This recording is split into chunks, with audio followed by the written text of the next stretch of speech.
अय्यूब की पुस्तक इसका 38वां अध्याय 1 से लेके 41 आयत। परमेश्वर का अय्यूब को उत्तर। तब यहोवा ने अय्यूब को आंधी में से यूं उत्तर दिया, यह कौन है जो अज्ञानता की बातें कहकर युक्ति को बिगाड़ना चाहता है। पुरुष के समान अपनी कमर बांध ले, क्योंकि मैं तुझसे प्रश्न करता हूँ और तू मुझे उत्तर दे। जब मैंने पृथ्वी की नींव डाली तब तू कहाँ था? यदि तू समझदार हो तो उत्तर दे। उसकी नाप किसने ठहराई? क्या तू जानता है उस पर किसने सेतु खींचा? उसकी नींव कौन सी वस्तु पर रखी गई, या किसने उसके कोने का पत्थर बिठाया? जबकि भोर के तारे एक संग आनंद से गाते थे और परमेश्वर के सब पुत्र जय जयकार करते थे। फिर जब समुंदर ऐसा फूट निकला मानो वह गर्भ से फूट निकला, तब किसने द्वार बंद करके उसको रोक दिया? जबकि मैंने उसको बादल पहनाया और घोर अंधकार में लपेट दिया और उसके लिए सीमा बांधी और यह कहकर बेड़े और किवाड़े लगा दिए, यहाँ तक आ और आगे न बढ़, और तेरी उमड़ने वाली लहरें यही थम जाए। क्या तूने अपने जीवन में कभी भोर को आज्ञा दी और पौ को उसका स्थान जताया है, ताकि वह पृथ्वी के छोर को वश में करे और दुष्ट लोग उसमें से झाड़ दिए जाए? वह ऐसा बदलता है जैसा मोहर के नीचे चिकनी मिट्टी बदलती है, और सब वस्तुएं मानो वस्त्र पहने हुए दिखाई देती है। दुष्टों से उसका उजियाला रोक लिया जाता है और उनकी बढ़ाई हुई बाहें तोड़ी जाती है। क्या तू कभी समुंदर के सोते तक पहुंचा है, या गहरे सागर की तह में कभी चला फिरा है?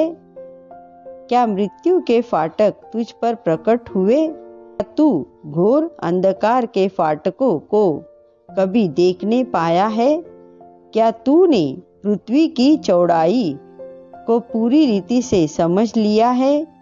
यदि तू यह सब जानता है तो बतला दे। उजियाले के निवास का मार्ग कहाँ है और अंधियारे का स्थान कहाँ है? क्या तू उसे उसकी सीमा तक हटा सकता है और उसके घर की डगर पहचान सकता है? निसंदेह तू यह सब कुछ जानता होगा, क्योंकि तू तो उस समय उत्पन्न हो चुका था। तू बहुत आयु का है।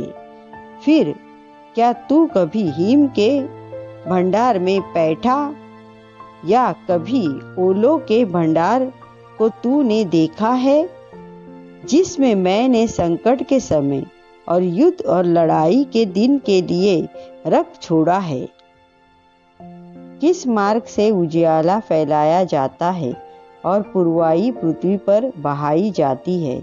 महावृष्टि के लिए किसने नाला काटा और कड़कने वाली बिजली के लिए मार्ग बनाया है? कि निर्जन देश में और जंगल में जहाँ कोई मनुष्य नहीं रहता में बरसा कर उजाड़ ही उजाड़ देश को सींचे और हरी घास उगाए? क्या मेह का कोई पिता है और ओस की बूंदे किसने उत्पन्न की? किसके गर्भ से बर्फ निकला है और आकाश से गिरे हुए पाले को कौन उत्पन्न करता है? जल पत्थर के समान जम जाता है और गहरे पानी की सतह जम जाती है। क्या तू कचपिचिया का गुच्छा गूंथ सकता, या मृगशिरा के बंधन खोल सकता है?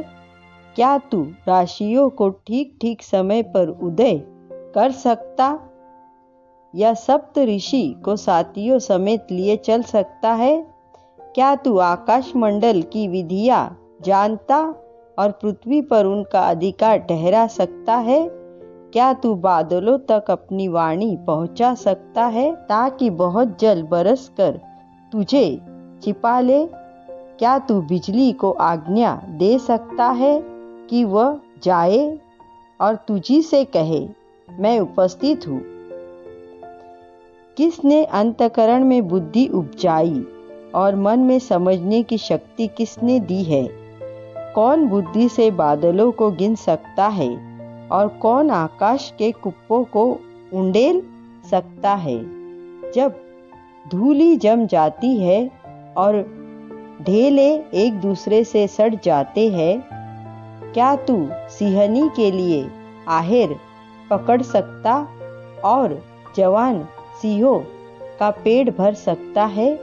जब वे मान में बैठे हो और आड़ में घात लगाए दबक कर बैठे हो, फिर जब कौवे के बच्चे परमेश्वर की दुहाई देते हुए निराहार उड़ते फिरते हैं, तब उनको आहार कौन देता है? आमीन।